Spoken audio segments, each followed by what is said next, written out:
of Australia. Do not let a Labor Greens coalition destroy this country. Yeah. Honourable Annette King. Mr Speaker, I have to say to the member who's just resumed her seat, talking of bedfellows, how does it feel to be in bed with a party that thinks incest is okay? I have to say, Mr Speaker, that this government has become a mathematical nightmare, not just because of their bodgy budget figures or the dishonest recollection of the state of the economy in 2008 or their shonky promises of a brighter future. No, National has been reduced to an algebraic equation of its own actions over the last 5 years. It goes like this. F plus S equals BE plus SR over A plus C.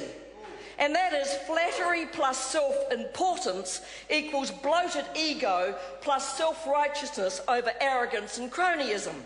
And the greatest exponent of this mathematical operation must be, Mr Speaker, the Minister of Justice, Judith Collins, because she has fallen for the oldest political trap in the book.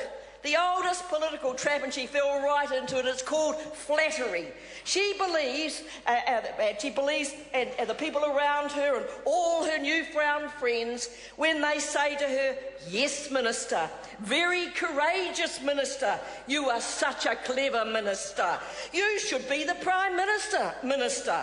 Can we help you and your party be more successful, Minister? How much do you need, Minister?" You see, flattery has led to self-importance, a bloated ego, and self-righteous defence of any action, dodgy or otherwise. And that is what we have had from the Minister of Justice. She's been bolstered by all the sycophants around her, calling her crusher, and bold and ballsy and the reputation slayer and being tougher than teeth.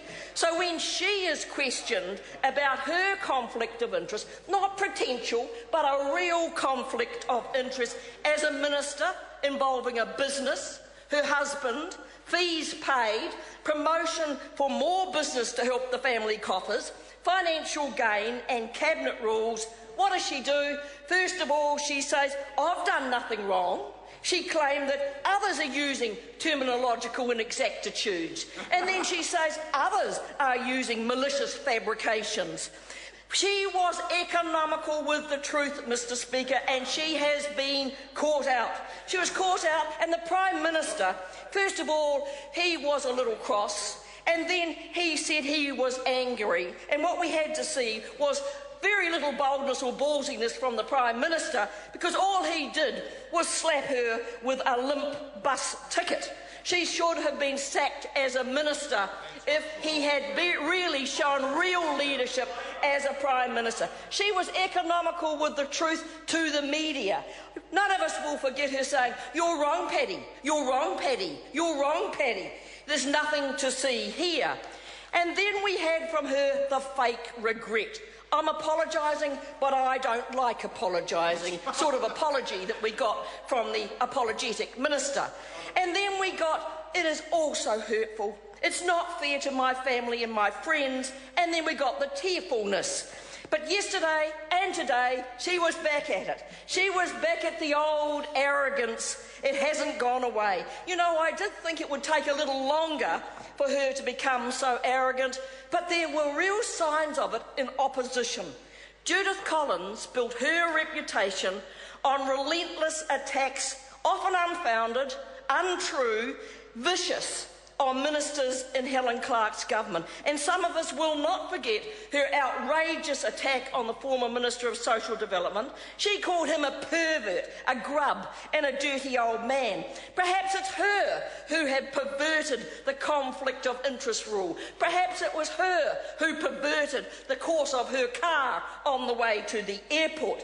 Mr Speaker, Judith Collins is the current Icarus of the National Party. She has flown too close to the sun, and she's crashing and burning, and she's helped to create a new algebraic equation. A plus DD equals GD over D20/9. Arrogance plus dodgy deals equals growing distrust over defeat on the 20th of September 2014. Nikki Wagner. Thank you very much, Mr. Speaker. I have to say that I was really surprised